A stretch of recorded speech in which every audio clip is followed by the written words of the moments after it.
नमस्कार प्रिय विद्यार्थियों, मैं पीके सर आज उपस्थित हूँ एक नई वीडियो के साथ। आज की वीडियो प्रश्न एकादशी 10 है जो बाल मनोविज्ञान पर आधारित है। यह Ekadashi UP TET, C TET, REET, super TET एवं शिक्षा शास्त्र प्रवक्ता भर्ती परीक्षा के लिए बेहद उपयोगी है। आइए देखते हैं प्रश्न एकादशी का पहला प्रश्न। प्रश्न एकादशी पहला प्रश्न है, 21वीं सदी के रिक्त स्थान है को 4C के नाम से जाना जाता है। 21वीं सदी के प्रेरणा के प्रकार को या व्यक्तित्व के कारकों को या बुद्धि सिद्धांत को या अधिगम कौशलों को इनमें से डी विकल्प सही है। पहले प्रश्न का डी विकल्प सही है, अर्थात अधिगम कौशलों को 21वीं सदी के 4C के नाम से जाना जाता है। अधिगम कौशलों को 21वीं सदी के अधिगम कौशलों को 4C के नाम से जाना जाता है। आइए बात करते हैं 4C में क्या क्या है। 4C में पहला C है क्रिटिकल थिंकिंग। क्रिटिकल थिंकिंग पहला C है। क्रिटिकल थिंकिंग को हिंदी में समालोचनात्मक चिंतन कहते हैं। यह अधिगम का पहला कौशल माना जाता है। C का पहला प्रारूप माना जाता है क्रिटिकल थिंकिंग, अर्थात समालोचनात्मक चिंतन। समालोचनात्मक चिंतन क्या है, आइए जान लेते हैं। समालोचनात्मक चिंतन किसी चीज़ को अच्छी तरह से समझने के लिए उसका सतर्कतापूर्वक विश्लेषण करने पर केंद्रित होता है। समालोचनात्मक चिंतन का कार्य प्रायः बाएं मस्तिष्क द्वारा, अर्थात लेफ्ट ब्रेन द्वारा, मस्तिष्क के बाएं हिस्से द्वारा समालोचनात्मक चिंतन का कार्य होता है। समालोचनात्मक चिंतन में कौन कौन सी योग्यताएं हैं, आइए जान लेते हैं। पहली योग्यता विश्लेषण करने की योग्यता, तर्क करने की योग्यता। तीसरी वर्गीकरण करने की योग्यता, तुलना करने की योग्यता, परिभाषित करने की योग्यता, व्याख्या करने की योग्यता, मूल्यांकन करने की योग्यता, समस्या समाधान करने की योग्यता, कारण तथा प्रभाव को समझने की योग्यता। ये कुछ योग्यताएं हैं जो समालोचनात्मक चिंतन में आती हैं, अर्थात अधिगम के क्रिटिकल थिंकिंग में आती हैं। तो क्रिटिकल थिंकिंग पहला हो गया समालोचनात्मक चिंतन। दूसरा C क्या है, आइए बात करते हैं दूसरे C पर। दूसरे C को अंग्रेजी में कहेंगे क्रिएटिव थिंकिंग स्किल्स।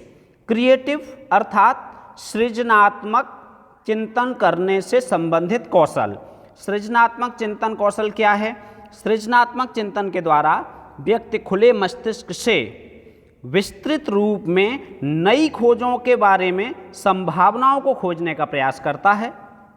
सृजनात्मक चिंतन का कार्य दाएं मस्तिष्क के द्वारा संपन्न होता है। सृजनात्मक चिंतन दाएं मस्तिष्क द्वारा और समालोचनात्मक चिंतन बाएं मस्तिष्क द्वारा, ये पहले बताया जा चुका है। दाएं मस्तिष्क द्वारा ही सृजनात्मक चिंतन कौशल विकसित होता है, कार्य होते हैं। आइए बात करते हैं सृजनात्मक चिंतन में कौन कौन सी बातें आती हैं, जैसे मस्तिष्क उद्वेलन, डिजाइन बनाना, दूसरों का मनोरंजन करना, कल्पना करने की योग्यता, किसी चीज़ में नया सुधार करना, नई चीज़ का निर्माण करना, समस्या समाधान, सक्रिय रूप से प्रश्न बनाना। ये सृजनात्मक चिंतन के कौशल से संबंधित कुछ उदाहरण हैं। तीसरा C क्या है, आइए तीसरा C भी जान लेते हैं। तीसरा C है कम्युनिकेटिव स्किल। हिंदी में से कहेंगे संवाद स्थापित करने का कौशल। संवाद स्थापित करने का कौशल क्या है, आइए जान लेते हैं। यह द्विमुखी प्रक्रिया है। संवाद द्विमुखी होता है, जब दो लोग बात करते हैं तो उसे संवाद कहते हैं।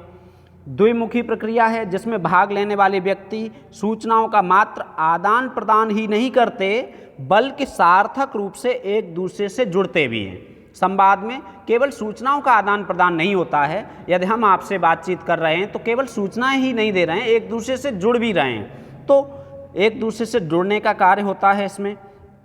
इस प्रक्रिया के कुछ उदाहरण समझ लीजिए, जान लीजिए, जैसे स्थिति का विश्लेषण करना, किसी माध्यम का चुनाव करना, सूचनाओं का मूल्यांकन करना, सक्रिय रूप से सुनना, पढ़ना, बोलना, लिखना आदि। ये कम्युनिकेटिव स्किल्स हैं, संवाद स्थापित करने के कौशल हैं। अब बात करते हैं चौथे सी पर, अर्थात सी का चौथा रूप क्या है, इसे अंग्रेजी में कहेंगे कोलाबोरेटिंग स्किल्स, जिसकी हिंदी होती है सहयोग लेने के कौशल।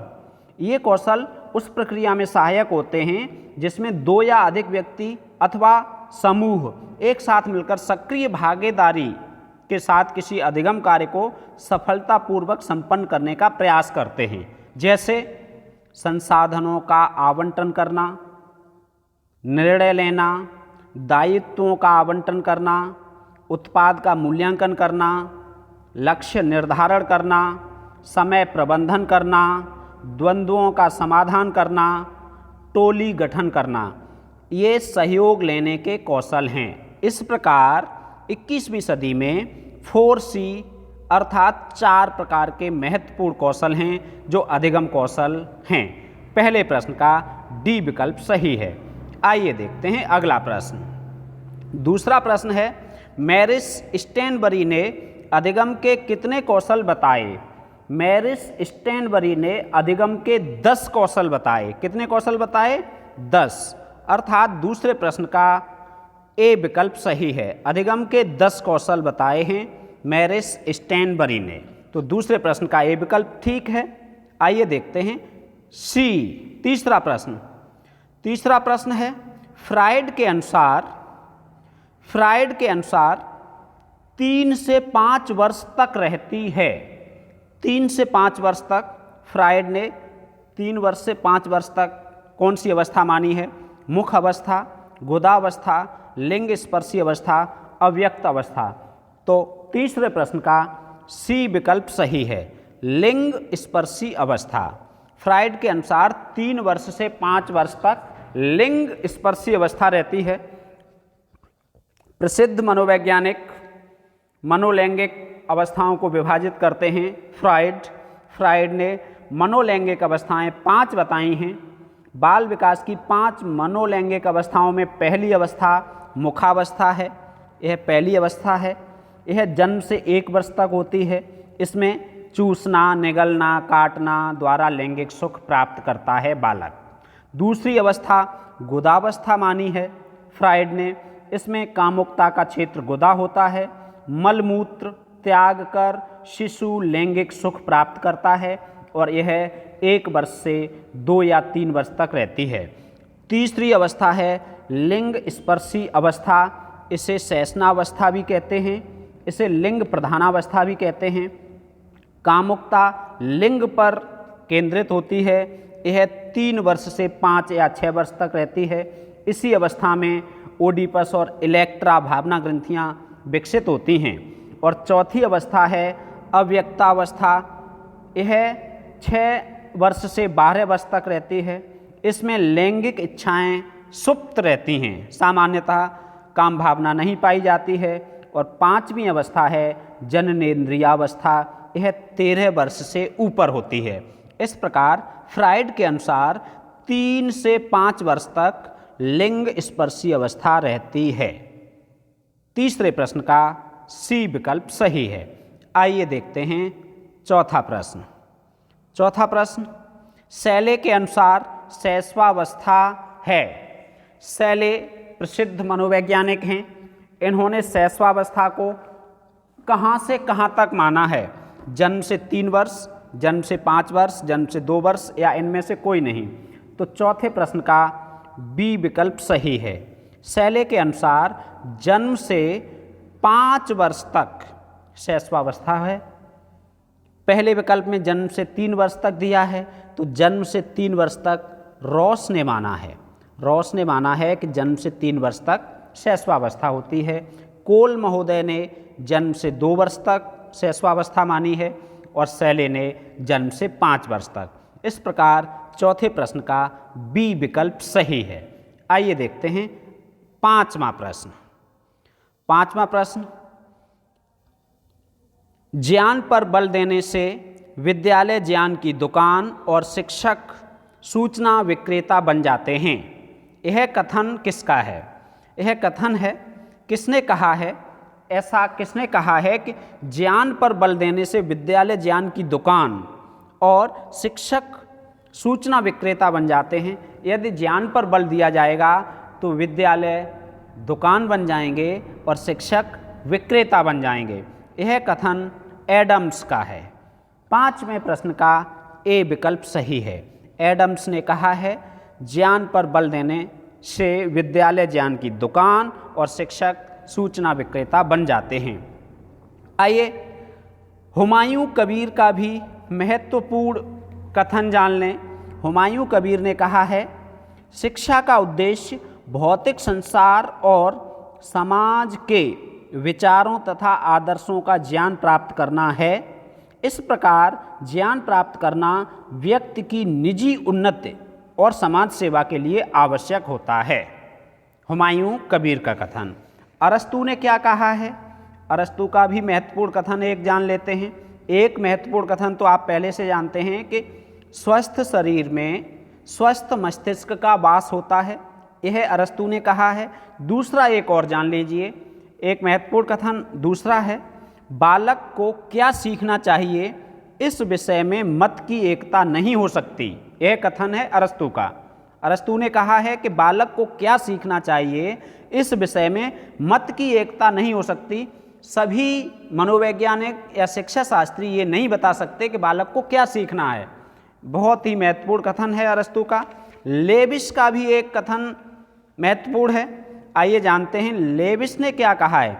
लेविस ने कहा है निर्दोष शरीर और निर्दोष मस्तिष्क का निर्माण सबसे बड़ी सांसारिक समस्या और मानव जाति की सबसे बड़ी आशा है।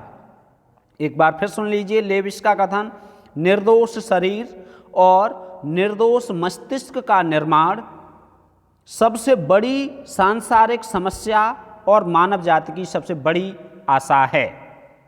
इस प्रकार 4 महत्वपूर्ण विद्वानों के कथन आपने जाने।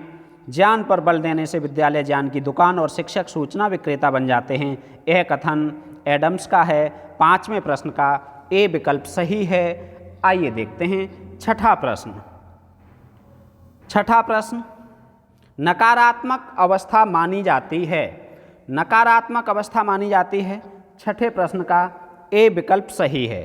11 से 13 वर्ष 11 से 13 वर्ष तक नकारात्मक अवस्था मानी जाती है। 2 से 7 वर्ष तक अनुकरण द्वारा सीखने की अवस्था या पूर्व संक्रियात्मक अवस्था मानी जाती है। इसमें अतार्किक चिंतन होता है, विवेचना रहित चिंतन होता है। 2.5 से 5 वर्ष 2.5 से 5 वर्ष तक पूर्व बाल्यावस्था मानी जाती है, जिसे खिलौनों की आयु कहते हैं। इस प्रकार छठे प्रश्न का ए विकल्प सही है। बाकी 2 विकल्प आपने जान लिए। आइए देखते हैं 7वां प्रश्न। 7वां प्रश्न, डेमोलेट द्वारा प्रतिपादित व्यक्तित्व का सिद्धांत है। डेमोलेट द्वारा प्रतिपादित व्यक्तित्व का सिद्धांत कौन सा है? तो 7वें प्रश्न का सी विकल्प सही है, टाइप डी। डेमोलेट ने टाइप डी व्यक्तित्व का वर्गीकरण किया है, अर्थात टाइप डी वर्गीकरण डेमोलेट ने किया है। टाइप डी वर्गीकरण में क्या होता है? इस प्रकार का व्यक्तित्व जो अवसाद में प्रवण होता है उसे टाइप डी कहते हैं। जो अवसाद में प्रवण होता है, अवसाद से ग्रसित होता है। आइए अन्य विकल्प भी जान लेते हैं।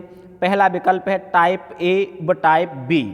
तो टाइप ए और टाइप बी 1950 में फ्रीडमैन व रोजेनमैन ने इसका प्रतिपादन किया था। इसकी विशेषताएं क्या हैं? टाइप ए व्यक्तित्व वाले लोगों में उच्च स्तरीय अभिप्रेरणा, धैर्य की कमी, उतावलापन व कार्य के बोझ से हमेशा लदे रहने का अनुभव करना पाया जाता है, जबकि टाइप बी वाले लोगों में इन विशेषताओं का अभाव पाया जाता है। टाइप ए व्यक्तित्व वाले लोग कोरोनरी हृदय रोग के प्रति ज़्यादा संवेदनशील होते हैं। टाइप सी की बात करते हैं, बी विकल्प में दिया है टाइप सी। इसका प्रतिपादन मॉरिस ने किया था और बताया कि टाइप सी के लोग कैसे होते हैं, कैंसर रोग के प्रति संवेदनशील होते हैं। टाइप सी वाले कैंसर के प्रति संवेदनशील होते हैं इस प्रकार के व्यक्तित्व वाले लोग सहयोगशील, विनीत, धैर्यशील, आज्ञाकारी एवं निषेधात्मक संवेगों का दमन करने वाले होते हैं। इस प्रकार व्यक्तित्व के 4 महत्वपूर्ण सिद्धांत आपने जाने। डेमोलेट द्वारा प्रतिपादित सिद्धांत टाइप डी। 7वें प्रश्न का सी विकल्प सही है। आइए देखते हैं 8वां प्रश्न। 8वां प्रश्न, बुनियादी शिक्षा जिसे बेसिक शिक्षा भी कहते हैं के प्रवर्तक हैं। बुनियादी शिक्षा के प्रवर्तक कौन हैं या बेसिक शिक्षा के प्रवर्तक कौन हैं? तो 8वें प्रश्न का बी विकल्प सही है। गांधी जी। गांधी जी ने बुनियादी शिक्षा अर्थात बेसिक शिक्षा का प्रवर्तन किया था। सुकरात की कौन सी शिक्षा पद्धति थी? आइए जान लेते हैं। सुकरात ने प्रश्नोत्तर विधि का प्रतिपादन किया था। मॉन्टेसरी ने मॉन्टेसरी प्रणाली विकसित की थी और फ्रॉवेल ने किंडरगार्टन का विकास किया था। इस प्रकार 8वें प्रश्न का बी विकल्प सही है। आइए देखते हैं 9वां प्रश्न। 9वां प्रश्न, अधिगम वक्र का प्रकार है। अधिगम वक्र का प्रकार पूछा गया है। सरल रेखीय, उन्नतोदर, नतोदर, उपर्युक्त सभी। तो अधिगम वक्र का प्रकार इसमें डी विकल्प सही है। कौन सा सही है? डी। अर्थात अधिगम वक्र उपर्युक्त तीनों प्रकार के होते हैं। उपर्युक्त तीनों प्रकार के सरल रेखीय वक्र, उन्नतोदर वक्र एवं नतोदर वक्र, ये तीनों प्रकार के अधिगम वक्र होते हैं। आइए थोड़ा सा जानते हैं सरल रेखीय वक्र कौन से होते हैं। सरल रेखीय वक्र यदि माना जाए कि ये उन्नत है और इधर माना जाए कि ये समय है, तो अधिगम वक्र इस प्रकार का बनेगा, उस वक्र को सरल रेखीय वक्र कहते हैं। सीखने की क्रिया सदैव एक समान नहीं रहती है, इसलिए सरल रेखीय वक्र बनते नहीं हैं। दूसरा है उन्नतोदर। उन्नतोदर वक्र कैसा बनेगा? उन्नतोदर वक्र का प्रारूप होगा इस तरह से। अर्थात उन्नतोदर वक्र प्रारंभ में सीखने की गति तीव्र हो और बाद में सीखने की गति मंद हो तो उन्नतोदर वक्र बनता है। और नतोदर वक्र इस प्रकार से बनेगा ऐसे। अर्थात यदि ये उन्नतोदर वक्र का उल्टा होता है, इस वक्र में सीखने की गति पहले मंद होती है, अभ्यास के कारण या विषय वस्तु सरल हो इस कारण से गति होती है, तो इसे धनात्मक त्वरित वक्र भी कहते हैं। पहले धीमे धीमे और बाद में तीव्र गति से सीखना, नतोदर वक्र। 9वें प्रश्न का डी विकल्प सही है। आइए देखते हैं 10वां प्रश्न। अटपटी व उलझन की अवस्था है। बहुत ही महत्वपूर्ण प्रश्नों की श्रृंखला है। शैशवावस्था, बाल्यावस्था, किशोरावस्था या प्रौढ़ावस्था। तो अटपटी व उलझन की अवस्था किशोरावस्था है। सी विकल्प सही है। स्टेनले हॉल का बहुत ही महत्वपूर्ण कथन परीक्षाओं में बहुत आता है। किशोरावस्था बड़े संघर्ष, तनाव, तूफान और विरोध की अवस्था है। अर्थात अटपटी एवं उलझन की अवस्था किशोरावस्था है। शैशवावस्था के बारे में जान लेते हैं। शैशवावस्था के बारे में कहा गया है कि यह सीखने का आदर्श काल होता है, वैलेंटाइन ने कहा है। बाल्यावस्था के बारे में कोल एवं ब्रूस ने कहा है कि बाल्यावस्था जीवन का अनोखा काल है और किशोरावस्था अटपटी एवं उलझन की अवस्था है। 10वें प्रश्न का सी विकल्प सही है। आइए देखते हैं प्रश्न 11 का अंतिम प्रश्न। 11वां प्रश्न। गिलफोर्ड के बुद्धि संबंधी मॉडल में कुल खाने अथवा कोष्ठ हैं। कितने कोष्ठ हैं? गिलफोर्ड ने बुद्धि संबंधी मॉडल दिया, उसमें खाने कितने हैं ये पूछा गया है। तो 11वें प्रश्न का डी विकल्प सही है।